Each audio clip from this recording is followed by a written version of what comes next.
बढ़ते हैं, रुक करते हैं कुछ सियासी खबरों की। एमपी के महाभारत की रणभेड़ी बसते ही मुख्यमंत्री शिवराज सिंह चौहान एक्टिव मोड में नजर आ रहे हैं। मुख्यमंत्री ने बीजेपी कार्यकर्ताओं को अर्जुन की तरह, मछली की आंख की तरह लक्ष्य पर नजर गड़ने का मंत्र दिया है।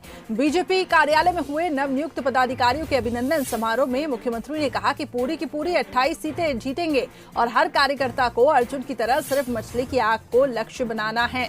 इस कार्यक्रम में बीजेपी महासचिव कैलाश विजयवर्गीय, सांसद ज्योतिरादित्य सिंधिया, प्रदेशाध्यक्ष वी डी शर्मा, संगठन मंत्री सुहास भगत समेत बीजेपी के कई दिग्गज मौजूद थे। अब एक ही काम, चिड़िया की आंख की तरह एक ही लक्ष्य। 3 नवंबर को वोटिंग होगी और 10 को जब गिनती हो तो 28 की 28 सीट भारतीय जनता पार्टी की झोली में जाए। इसके लिए परिश्रम की पराकाष्ठा करनी है, प्रयत्नों की परिसीमा करनी है, कोई कसर नहीं छोड़नी। जिसकी जहां ड्यूटी लग जाए जुट जाओ, डट जाओ। तो जिसकी जहां ड्यूटी लगेगी वहां जुट जाओ, डट जाओ, ये मंत्र मुख्यमंत्री शिवराज सिंह चौहान ने अपने कार्यकर्ताओं को दिया और साथ ही कहा कि मछली की आंख की तरह सिर्फ जीत पर लक्ष्य लगाना है और जीत पर ही निशाना साधना है। तो बीजेपी दावा कर रही है कि 28 के 28 सीटें हम जीतेंगे। हर कार्यकर्ता को अर्जुन की तरह सिर्फ मछली की आंख को लक्ष्य बनाना है। रजनीश अग्रवाल जी इस वक्त हमारे साथ बीजेपी की तरफ से जुड़ चुके हैं, साथ ही सैयद जाफर जी कांग्रेस प्रवक्ता हमारे साथ जुड़ चुके हैं। आप दोनों मेहमानों का बहुत बहुत स्वागत है। सैयद जी, सबसे पहले आपके पास आना चाहूंगी। बीजेपी दावा कर रही है 28 की 28 सीटें हम जीतेंगे।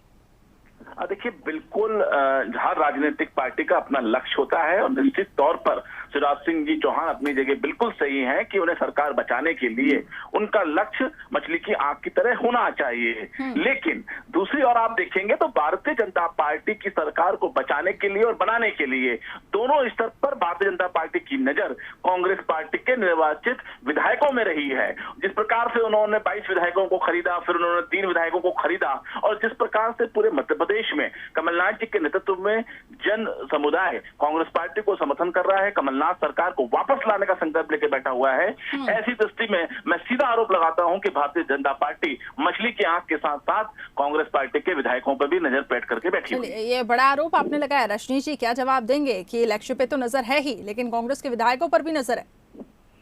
देखिए, कांग्रेस तो स्वयं अपने पैर अपने गर्दन में फंसा के बैठी है। ये अपने ही लोगों को बिकाऊ कह देते हैं, अपने ही लोगों पर भरोसा तोड़ देते हैं। जिनको ये टिकाऊ लोगों को उम्मीदवार बनाने की बात करते हैं, जब उम्मीदवार बनाने की बात आती है तो काम चलाऊ उम्मीदवार भी पार्टी के भीतर नहीं मिलते और बाहर से कभी बसपा, कभी भाजपा, कभी निर्दलीय जो उम्मीदवार रहे हैं या कांग्रेस में नहीं रहे हैं, जिनका इतिहास कांग्रेस का नहीं, उनको टिकट देना शुरू कर देते हैं। तो कांग्रेस तो स्वयं कंफ्यूज पार्टी है और अब ये कपट जो करने का मामला 2018 में था वो कर नहीं पाएंगे। 2020 में जनता इनको 15 महीनों का शासन देख चुकी है, इसलिए इनको करारा जवाब देने वाली है।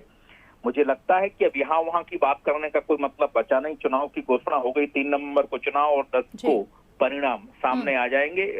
बुराई पर अच्छाई की जीत के साथ में अयोध्या में जैसे भगवान रामलला की मंदिर की प्रतिष्ठापना होने के साथ में पूरा माहौल में विकास, सुशासन और जन कल्याण तेजी के साथ में बढ़ रहा है। मध्य प्रदेश में भी उसी को और तेज गति मिलेगी।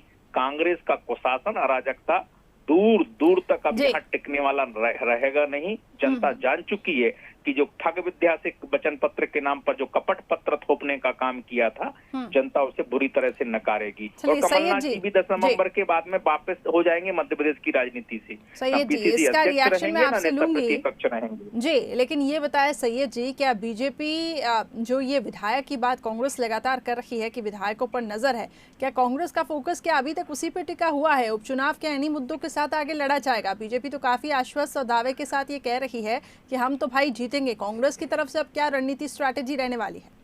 बंसल न्यूज मुझसे बेहतर जानता है कि किस प्रकार पूरे मध्य प्रदेश में कांग्रेस का माहौल बन रहा है। जिस प्रकार से जन समुदाय, कल आपने देखा होगा कि मंदसौर के सुवासरा में किस प्रकार से जन समुदाय कमलनाथ जी के लिए उमड़ा। इसके पहले ग्वालियर में उमड़ा, उसके पहले रायसेन में उमड़ा।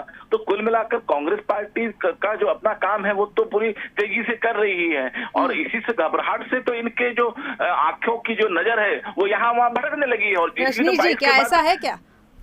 देखिए, इसीलिए अशोक शर्मा जी जो इनके बड़े नेता रहे हैं वो भाजपा में आ गए। इसीलिए जो कांग्रेस की विधायक वो भाजपा में आ गई। यानी अगर इनके ऊपर जनता इतनी मर मिट रही है, जनता इनके ऊपर न्यौछावर हो रही है, तो कांग्रेस के कार्यकर्ता मौजूदा कांग्रेस से होते हुए छोड़ क्यों रहे हैं? भारतीय जनता पार्टी स्वीकार क्यों कर रहे हैं? लगातार ये फेरिस्त है। चलिए सैयद जी, आपने 30 सेकंड मांगे थे, 30 सेकंड में अपनी बात रखें। जो कांग्रेस के पुराने हैं, हमसे जो छूट के गए हैं, पारुल साहू जी हो या प्रेमचंद गुड्डू जी हो, वही लोग हैं जो छूट के गए।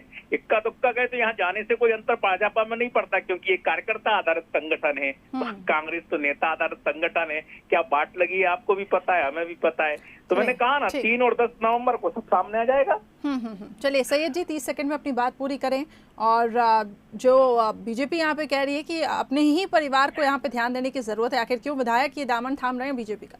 देखिए, सवाल यहाँ पर नैतिकता का और विचारधारा का पूरी तरीके से खत्म हो चुका है। और मैं इस बात को स्वीकार करता हूँ कि कांग्रेस पार्टी के अंदर भी जिस प्रकार के लोग गए थे, इसका मतलब कहीं ना कहीं विचारधारा की समाप्ति की और इन नेताओं के विचार समाप्त हुए हैं। ठीक उसी प्रकार से भारतीय जनता पार्टी ये भूल रही है कि वो कैडरवेस पार्टी का जो दम भरती रही है लगातार, कि वो कैडरवेस पार्टी है, अनुसूचित पार्टी है, और जिस कार्यकर्ता आधारित पार्टी की बात कर रहे हैं रजनीश जी, आज इन 25 जगहों पर कार्यकर्ताओं के हालात क्या हैं। और मैं बड़ी जवाबदारी से कह रहा हूं कि कांग्रेस पार्टी में भी अगर बीजेपी के नेता आए हैं तो जरूर कहीं ना कहीं कांग्रेस और बीजेपी के कार्यकर्ताओं की मरण होती है। मुझे लगता है कि हम सब लोगों को इस और भी ध्यान देना चाहिए। जी चलिए, बस अब रजनीश जी, आप कुछ प्रतिक्रिया देना चाहेंगे कि मैं इसके बाद इस डिबेट को यहाँ पे क्लोज करूंगी? जी नहीं, भारतीय जनता पार्टी का कार्यकर्ता तो विचार के लिए जीता है और विचार के लिए मरता है। जिन पवैया जी को लेकर आक्षेप और आरोप लगाते थे, वो पवैया जी कह रहे मेरी तो भगवा में जिंदा हूँ, भगवा में मरूंगा। ये ऐसे कार्यकर्ता भाजपा के पास में हैं जिन पवैया जी को लेकर ये आरोप लगाने का काम करते हैं। ठीक है, चलिए, नहीं अब दावे यहाँ पे दोनों ही दल कर रहे हैं। जी चलिए, बहुत बहुत शुक्रिया आप दोनों का हमारे साथ जुड़ने के लिए। तो एक तरफ बीजेपी यहाँ पे ये कह रही है कि भाई 28 की 28 सीटें हम जीतेंगे, तो वहीं कांग्रेस ये कह रही है कि कहीं ना कहीं विचारधारा खत्म हुई है, तभी जो विधायक रहे हैं वो बीजेपी में शामिल हुए। लेकिन इसका ये मतलब नहीं है, जनता कांग्रेस के साथ है। सुवासरा में जब पीसीसी चीफ कमलनाथ पहुंचे थे तो उस समय लोगों का हुजूम देखने को मिला था। यानी कि कांग्रेस ये आश्वस्त है कि जनता का साथ कांग्रेस के साथ है।